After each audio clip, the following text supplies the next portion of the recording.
Russia Ukraine यांच्यातल्या युद्धबंदीसाठी Donald Trump यांनी 50 दिवसांची दिलेली डेडलाईन 10 ते 12 दिवसांवर आणलेली आहे।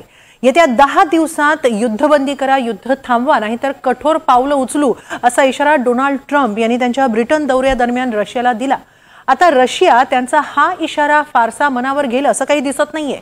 परिणामी रशिया युक्रेन हा संघर्ष आता रशिया अमेरिका असा बदलण्याची चिन्ह अधिक दिसू लागली आहेत। पाहूया एक report.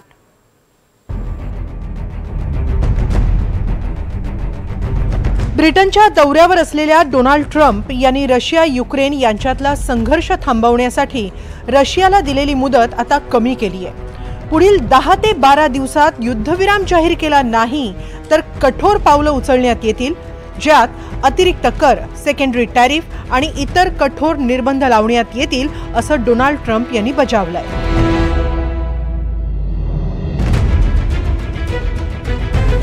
I'm going to make a new deadline of about 10 or 12 days.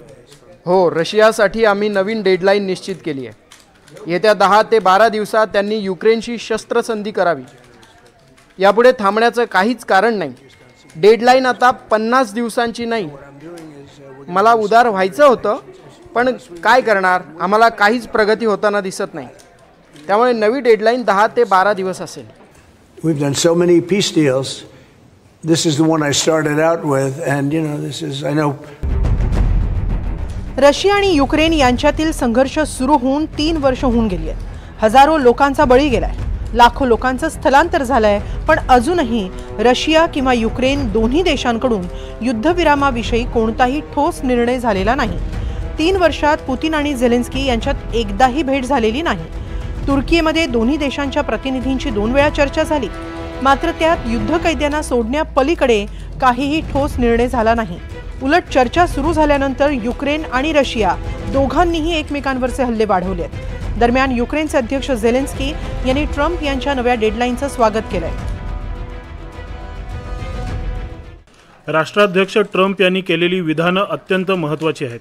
Russia जाणून बुजून शांती प्रक्रियेत खोडा घालते आणि युद्ध लांबवण्याचा प्रयत्न करतायत। दररोज रात्री ते आमच्या भूमीवर हल्ले चढवतायत।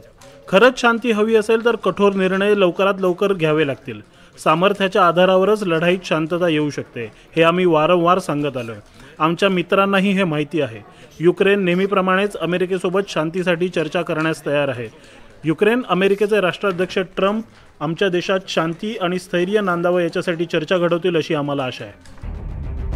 गेल्या वर्षी नोव्हेंबरमध्ये ट्रम्प सत्तेत येणार हे निश्चित झालं, पण त्याआधी झालेल्या निवडणुकीच्या प्रचारात ट्रम्प जवळपास प्रत्येक सभेत सांगत होते, मी सत्तेवर आलो तर एका दिवसात रशिया आणि युक्रेन यांच्यातलं युद्ध थांबवेल।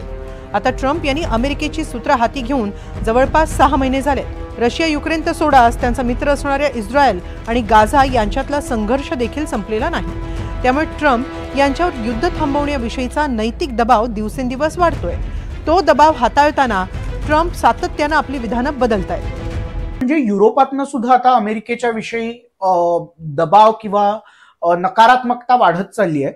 अमेरिका या प्रश्नावर आपला युरोपला कोणत्याही पद्धतीने सपोर्ट तर करते, पण आपल्याला कोणत्याही पद्धतीने सुरक्षा देऊ शकत नाही, अशी कुठेतरी युरोपीय देशांना भीती वाटू लागली आहे।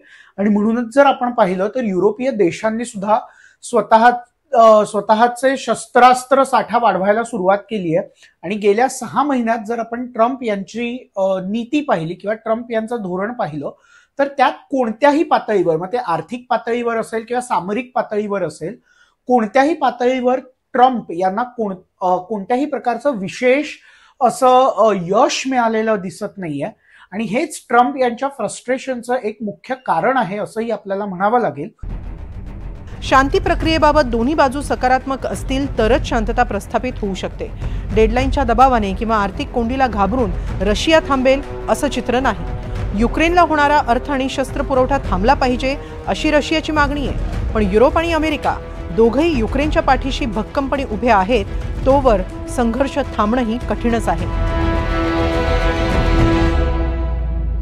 Bureau report, NDTV Marathi.